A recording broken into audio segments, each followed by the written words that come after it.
Hello students. आप सबको पता है कोरोना काल चल रहा है और पढ़ाई में काफ़ी डिस्टरबेंस हो रहा है। लेकिन हम अपनी तरफ से पूरी कोशिश करेंगे कि आपकी पढ़ाई बिल्कुल भी कॉम्प्रोमाइज़ ना हो। उसके लिए हम सभी फ़िज़िकल एजुकेशन टीचर्स ने आपके लिए एक प्लान तैयार किया है। तो बेटा, हर टॉपिक आपको पढ़ाया जाएगा, ऐसा नहीं है कोई भी टॉपिक आपका मिस होगा। कुछ टॉपिक मेरे द्वारा पढ़ाए जाएंगे, कुछ बिष्ट सर पढ़ाएंगे, कुछ जोशी सर पढ़ाएंगे, कुछ दुष्यंत सर पढ़ाएंगे। आपको भी वेरिएशन मिलता रहेगा। दूसरी चीज़ ये है, ऑनलाइन ऑनलाइन जैसे मैं आपको पढ़ाऊँगा, उसके साथ आपको वीडियो शेयर की जाएगी आपके साथ, उसके साथ आपको पीडीएफ फॉर्मेट में भी आपको मिलेगा। वीडियो और पीडीएफ पढ़ने के बाद भी अगर किसी चैप्टर में कोई डाउट रहता है तो हर वीडियो के बाद, हर पीडीएफ के बाद नेक्स्ट डे या एक दो दिन के बाद आप सभी के साथ एक लाइव सेशन लिया जाएगा गूगल मीट से, जिसमें आप अपने डाउट्स क्लेरिफाई कर सकते हैं। और इन केस तब भी कोई डाउट क्लियर नहीं होता है तो 20 सितंबर से आपको पता है कि आप कुछ एक थोड़े से लोग, 2 4 5 6 लोग हर दिन स्कूल में आके भी अपने डाउट क्लेरिफाई कर सकते हैं, specially for 11th and 12th classes. Google meet पे लाइव इसलिए नहीं पढ़ा रहे हैं क्योंकि जो टाइम मेरा फ्री है ज़रूरी नहीं है कि आपका भी फ्री हो, या जो आपका फ्री टाइम है ज़रूरी नहीं है वो मेरा फ्री हो। इसलिए हम लोग कोशिश ये कर रहे हैं कि आपके साथ वीडियो बना के आपके साथ शेयर कर दी जाए, आप उसको देखो, साथ में आपको पीडीएफ भी मिलेगा, उस पीडीएफ को पढ़ो। फिर कोई डाउट रहता है तो नेक्स्ट डे हम डाउट क्लियरिंग सेशन भी रखेंगे। तो ये आपका फॉर्मेट चलेगा। और ऐसा नहीं है कि 11th के सभी टॉपिक या सभी चैप्टर मैं अकेला पढ़ाऊँगा। 3 4 चैप्टर मेरे पास रहेंगे, 3 4 चैप्टर आपके दूसरे सर भी लेंगे। Same thing with the 12th classes. तो और कोशिश ये रहेगी कि विद इन 20-25 मिनट्स आपका चैप्टर क्लियर हो जाए। तो आज हम 11th क्लास का शुरू कर रहे हैं। 11th क्लास में आई थिंक चैप्टर 3rd या 4th है, ओलंपिक मूवमेंट। ओलंपिक मूवमेंट मैं आज आपसे डिस्कस कर रहा हूँ। तो फर्स्ट ऑफ ऑल, ओलंपिक से आप क्या समझ रहे हैं? ओलंपिक, ये आप सबको पता है कि ये हर 4 साल के बाद होता है। ओलंपिक हर 4 साल के बाद होता है ओलंपिक। और ओलंपिक जब भी होता है, आपने सुना होगा कि मॉस्को ओलंपिक, टोक्यो ओलंपिक, नई दिल्ली में तो सॉरी खैर नहीं हुआ है। जब भी ओलंपिक होता है तो उसके साथ सिटी का नाम जुड़ता है, कभी भी कंट्री का नाम नहीं जुड़ेगा। तो ये आप हमेशा रखिए, ओलंपिक जब भी होगा it is named after city, not after the country. ये आप याद रखिए। और ओलंपिक जो है, देखिए ओलंपिक को लगभग हिस्टोरियंस ने 2 पार्ट में डिवाइड किया है। एंशियंट जो पुराने टाइम के ओलंपिक थे, और मॉडर्न जो नए शुरू हुए। एंशियंट ओलंपिक देखो, 776 BC, 776 BC आपने याद रखना है, उस टाइम पे पुराने ओलंपिक स्टार्ट हुए थे। अब क्वेश्चन ये उठता है, 776 BC का मतलब क्या है?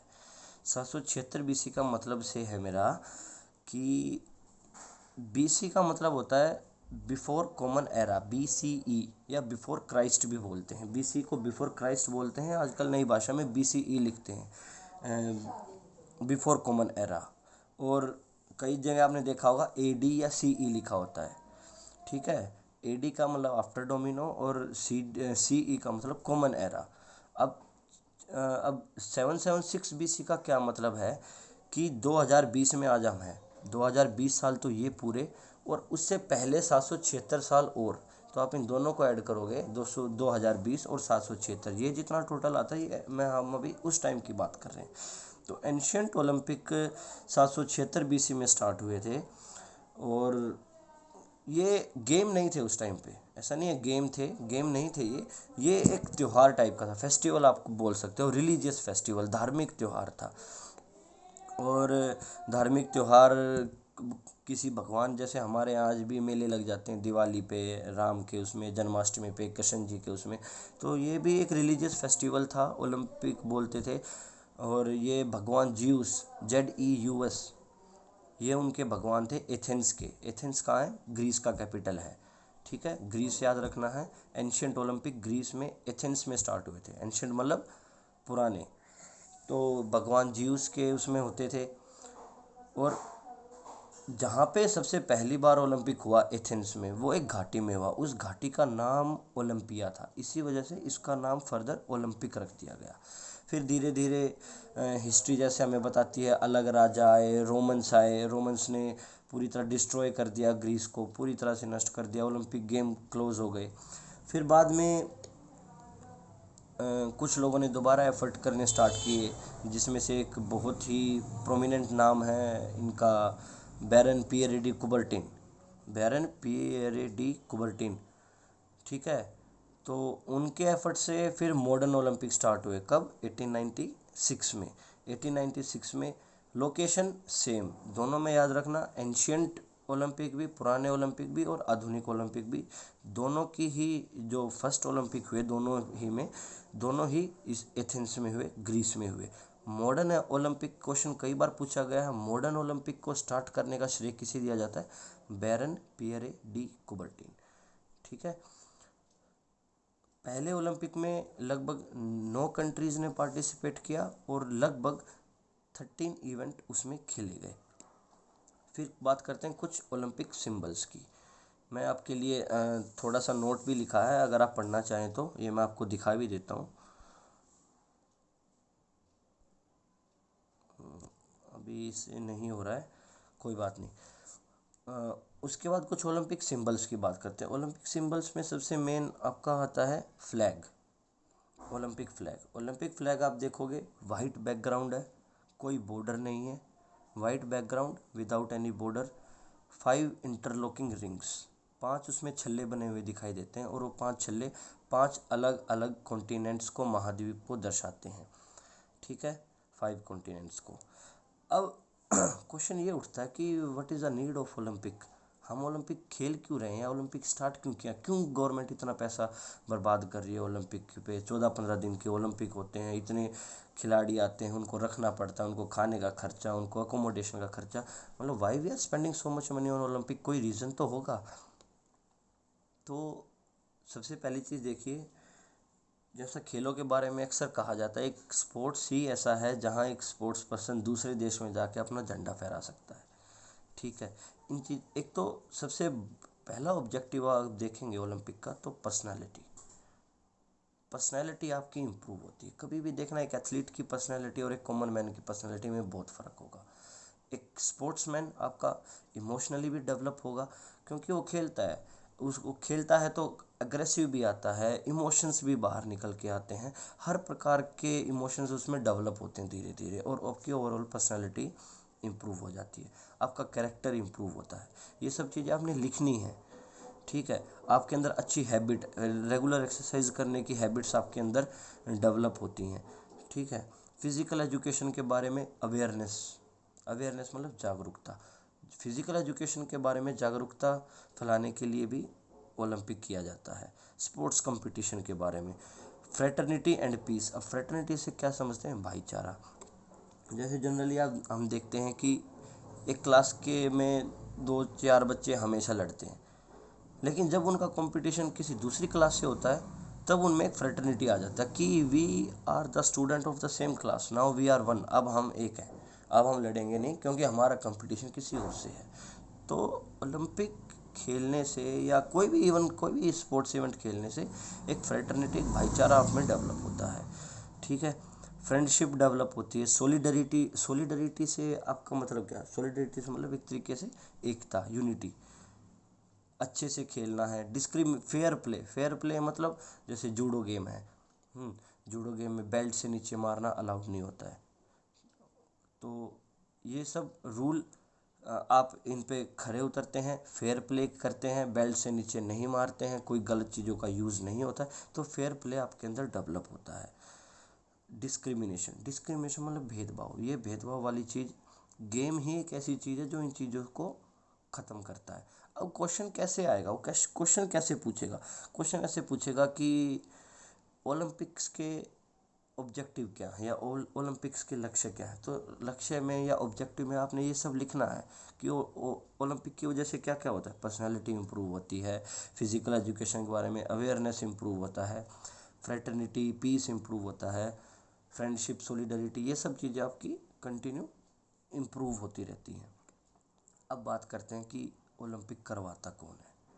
कोई एक बॉडी तो होगी जो ओलंपिक इतना बड़ा एक फेस्टिवल बोल सकते हैं आप, एक इतना बड़ा फेस्टिवल जो मतलब कोऑर्डिनेट कर रही है, कोई तो बॉडी उस पर काम कर रही होगी। तो उस बॉडी का नाम है, याद रखना है हमने, IOC, इंटरनेशनल ओलंपिक कमेटी।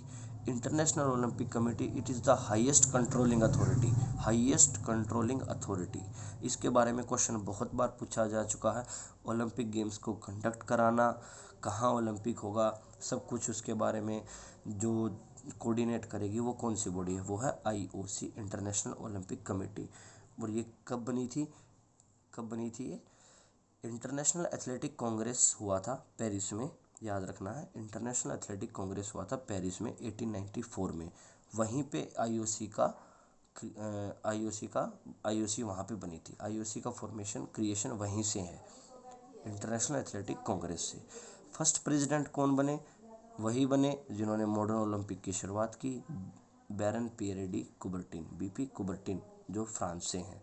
अब IOC का हेडक्वार्टर याद रखना है, लोसाने, स्विट्ज़रलैंड में है। IOC का हेडक्वार्टर लोसाने में है, स्विट्ज़रलैंड में है। ठीक है, तो ये क्वेश्चन आपके 1 मार्क में भी आ सकते हैं और ये डिस्क्रिप्टिव में भी आ सकते हैं, तो ये याद रखना है। फिर एक पैरा ओलंपिक्स भी होता है। अब हम बात करते हैं इसमें डिस्क्रिमिनेशन की, जैसे बात कर रहे थे थोड़ी देर पहले कि ओलंपिक खेलने से भेदभाव ख़त्म हो जाता है। लेकिन अगर ओलंपिक सिर्फ मेरे जैसे, आपके जैसे जो बिल्कुल स्वस्थ हैं, सब कुछ ठीक है, सिर्फ वही लोग ओलंपिक खेलेंगे, तो ये तो डिस्क्रिमिनेशन हो गया, भेदभाव हो गया। किन के साथ भेदभाव हो गया? जो चल नहीं सकते, जो सुन नहीं सकते, जिनके साथ कोई किसी भी प्रकार का डिसेबिलिटी है, तो उनके साथ भेदभाव हो गया। अब इसको ख़त्म करने के लिए IOC ने ही सोचा कि भाई एक ऐसी बॉडी बनाई जाए जो इन लोगों के लिए भी खेलने का इंतज़ाम करे। तो एक बॉडी फॉर्म की गई, IPC, international para Olympic committee. Para Olympic क्या होते हैं? ये डिसेबल लोगों के लिए होते हैं, वो लोग यहाँ पे खेलते हैं। सबसे पहली बार ये 1960 में हुए। मॉडर्न ओलंपिक 1896, पैरा ओलंपिक 1960, लगभग 65 साल बाद।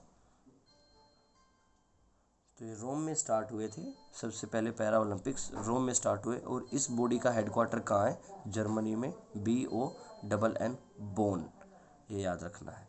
राइट नाउ अगर आप देखोगे तो लगभग 176 कंट्रीज़ यहाँ पे पार्टिसिपेट करती हैं इसमें, पैरा ओलंपिक्स में। फिर इंडिया में कौन सी बॉडी है जो अपना ओलंपिक में पार्टिसिपेट करने के लिए लोगों को सेलेक्ट करती है, उनको वहाँ तक पहुँचाती है? तो इंडिया की बॉडी है IOA।